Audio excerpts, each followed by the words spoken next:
Apologize if my eyes look a little red. They've been itching all week. Allergy season is back in full power. So, here's our video review for Shang-Chi. Shang, not Shang. Shang-Chi and the Legend of the Ten Rings. Oh my god, this movie fucking rules. This is legitimately one of the best movies Marvel's done in years. I thought this was a blast. I thought this was so much fun. Yeah, I wasn't expecting too much from it, and I had a blast watching this.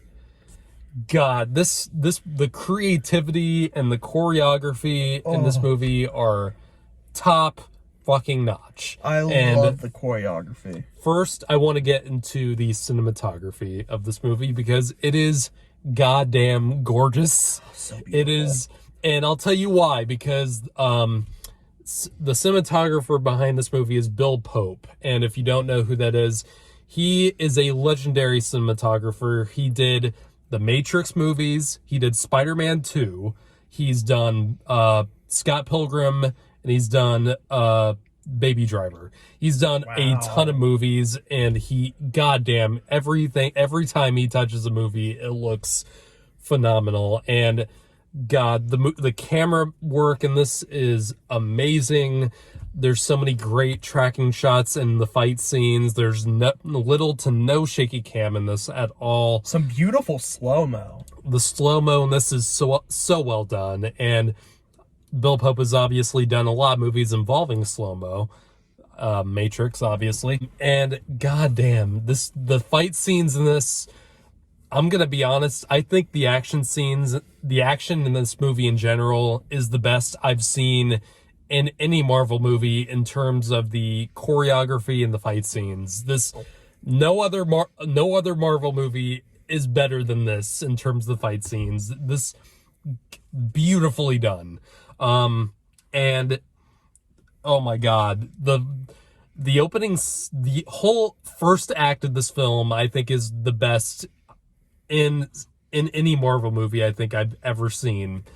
It combines so many different things I love about movies. It combines wire fu, which is a term that I've heard used for Crouching Tiger, Hidden Dragon. There's a fight scene in the beginning of this movie that is straight up out of Crouching Tiger, Hidden Dragon, and it's gorgeous. The wire choreography is amazing. And it's also, this movie is really great with characters. I really gave a crap about each character in this film. Simu Liu, I think is how you say Shang-Chi's name, or the actor.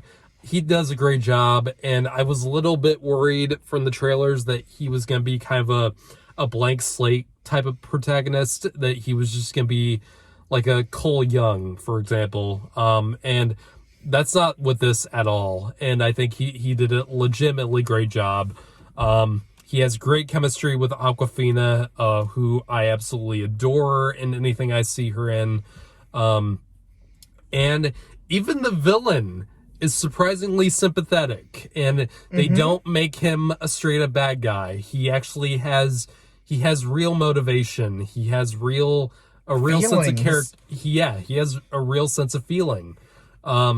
Which all these things I've said about why I love this movie is exactly why I didn't love Black Widow. And I know you didn't see Black Widow, but I've not. I need to. I want to, but I am scared from what you've told me. This movie has real passion behind it, which is something that Marvel tends to really not do that well, at least in my opinion. It seems like some of the movies are done strictly because they're a placeholder for something in the whole structure of the MCU. This movie does not feel like that. This has a real creativity. It has real passion behind the storytelling. And it feels like a movie that I've needed from Marvel for a long time. And I've heard a lot of people say that this is basically the Black Panther for Asian audiences, and there's a lot of truth to truth to that, because there's a ton of great representation in this film, and there's a real sense that a lot of Asian culture was behind this, and it's something that I've really wanted to see from Marvel, and they pretty much did it damn near perfectly. I feel like they really had people that knew the fights, like who knew martial arts and the different styles. I feel like they had people that knew it, or they researched it extremely well. And just because I know jack shit, neither do about I. martial arts, so that could have been the fakest martial arts ever, but I was still blown away. A lot of it was done practically, because the way it's shot, the way it's shots are put together, it's obvious that most of the fight scenes in this were done practically. Oh my god, the building fight scene where they're fighting on top of the scaffolding is one of the most thrilling action scenes I've seen this year. It is, but it gave me so much anxiety as someone who is terrified of heights. It's so well done. Like, it keeps that whole scene kept me on the edge of my seat. It's really well done. Some of it is honestly kind of awe-inspiring, how they managed to pull it off nearly as well as they did. And they used their environment so well. Ton of great set pieces in this movie. The bus fight scene, goddamn, a lot of Speed vibes. The 1994 Keanu movie, because Awkwafina's driving the bus, and there's a whole action scene involving the bus. It's Speed, but that was in the trailer. I love Speed, and I love that. Or am I mixing that up with G.I. Joe? Yeah, they both had a bus fight scene in the trailer, didn't they? I haven't seen any of the G.I. Joe movies. No. Sorry, not G.I. Joe. Snake Eyes. Yeah, a lot. Shang-Chi, Shang-Chi, my bad. Snake Eyes and Shang-Chi do have a lot in common in terms of like the plot, I'd say, but this movie's probably done a million. Shang-Chi's probably done a million times better than Snake Eyes, but I still want to see it. In terms of the third act, it does kind of go into the normal Marvel route where the third act is basically one giant CGI infused battle. But here's the thing: it doesn't. For me, if the first two acts in a movie are good enough to support a gigantic third act extravaganza of visual effects, I'm totally okay with that. And you still really care about the characters. It still focuses on them. It's not just there to be visual eye candy, even though the designs of a bunch of the stuff they do in the CGI in the third act battle are really well done, to the point where you don't really care that it's all just a bunch of digital noise. It's still, I know 10-year-old me is happy because of what I saw. I'm not going to spoil it, but 10-year-old me is very happy because of the type of kid I was. Yeah. And what I was into. Yeah. It's still fun to watch, and the third act really did not bother me this time, because I was still really invested in the characters and their motivations, and even the villain. Yeah, the villain in this movie is really, really good. There's a few things I probably would criticize, because I have to criticize them, because no movie is perfect. I'd say some of the comedy might be some of the comedy is kind of weak, but that's kind of part of the course for Marvel movies. Like, they do have the status of being, funny movies for the most part, because most of them are comedy. Just some of the jokes don't work, and that's like few and far between, because most of the comic relief is really great. Awkwafina, the one character in particular is on the bus scene, and that guy had me cracking up. You know what I'm talking about. And he's been in one of the other Marvel movies, and you'll know it when you see it. But is he? Yes. We're gonna have to talk about this after. Yes. Definitely don't want to spoil it. Yeah. But yeah. I'd say also, I will criticize some of the CGI in the final battle is kind of weak. But like I said, it's not distracting enough to totally say it's bad.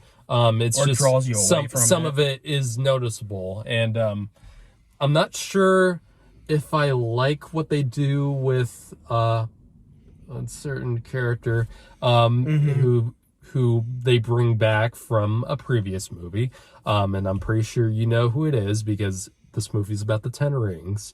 I'm not sure if what they had to bring that character back, and they definitely I'm glad they did.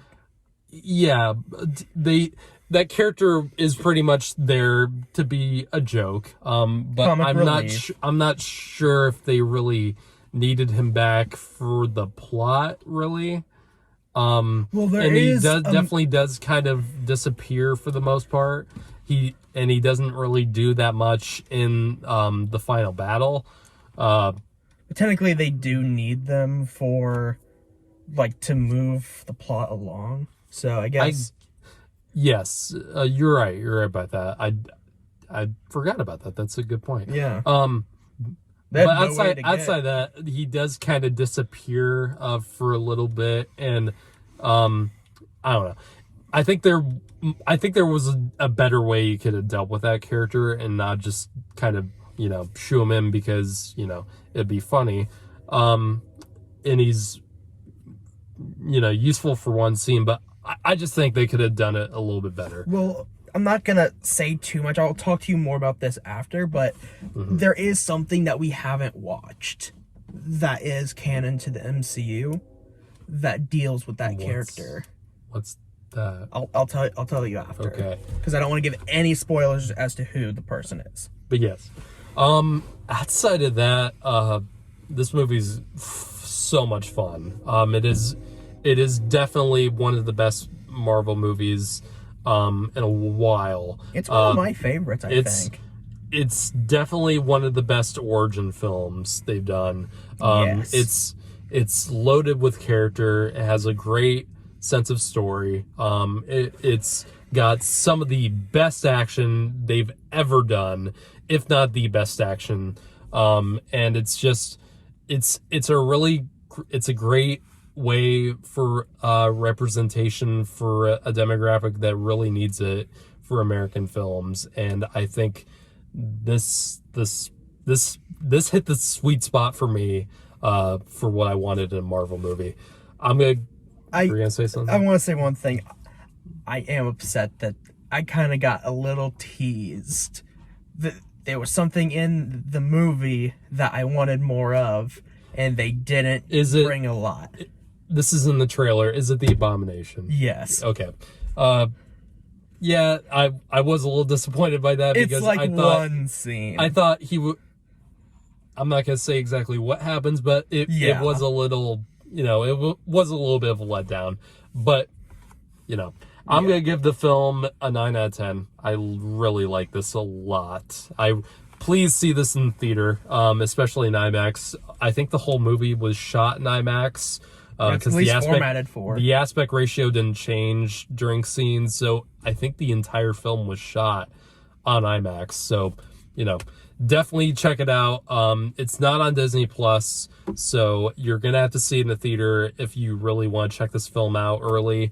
I don't think you should wait for Disney Plus to see this because I really think this movie is good enough to warrant buying a ticket to see it. I'm also going to give it a 9 out of 10. And yes, go watch this in theaters. Go support movie theaters. Go see this movie. Go see Shang-Chi.